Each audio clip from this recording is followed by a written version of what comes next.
Michaela, I don't understand what the question is asking. When I increase a number by 20%, I get twice as much as when I decrease 20 less than a number by 20%. Hold on. Let's change it up. All right. When I increase a number by 20%, I get twice as much as when I decrease 20 less than a number by 20%. What is that number? Okay. So in my opinion, I think it's a couple.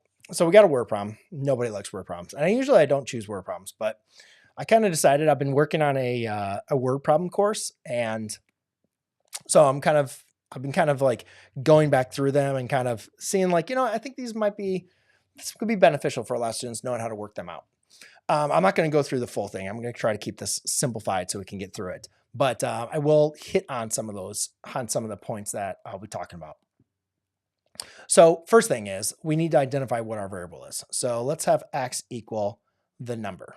Okay, that's going to be our original number.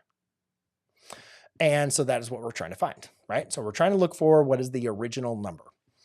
So now we have a couple things that are going on. We say, when I increase a number by 20%, how do we write that, right? So let's talk about the increase. So if I increase something by 20%, you could say that could be rewritten as x plus a 0.2x, right? Because 0.2 represents 20%. So if you increase it, you're adding 20% of that number. So x plus 20%. Now I can add those together. You can think of this as like a 1 in front of there. So 1 plus 0.2 would be a 1.2x. Then it says I get twice as much as when I decrease 20 less than a number by 20%. Okay, so now let's talk about the decrease. Okay, so I have 20 less, so I could do x minus 20. That's a decrease. So I decrease 20 less than a number by 20%. So now, again, we're going to be decreasing it by 20%. So if an increase is adding 20%, a decreasing would be subtracting by 20%. So I could do a x minus a 20 minus a 0.2x times a x minus a 20. Now again, this is a 1. I don't know why I put a 2x there. A 0.2 times x minus 20. All right, so again, just like we can combine these two, 1 plus 0.2 is 1.2, I can subtract these. 1 minus a 0.2x,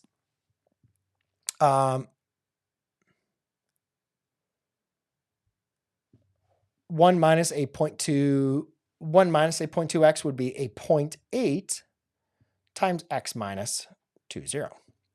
And then also, last but not least, I get twice as much. Okay, so therefore we can multiply that by 2.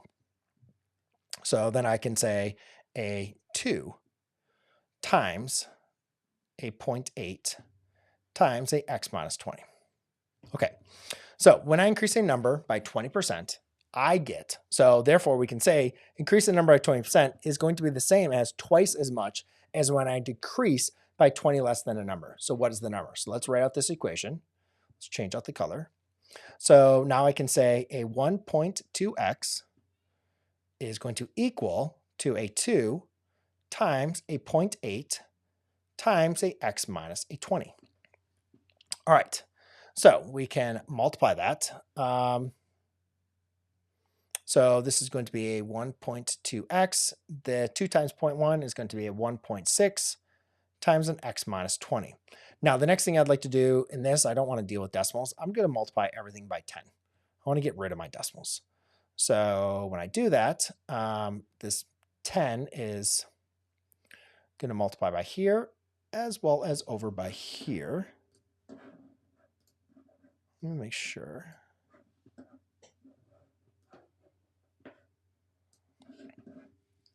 And when doing that, let's see, now that's going to be a 12x is equal to a 16 times an x minus 20.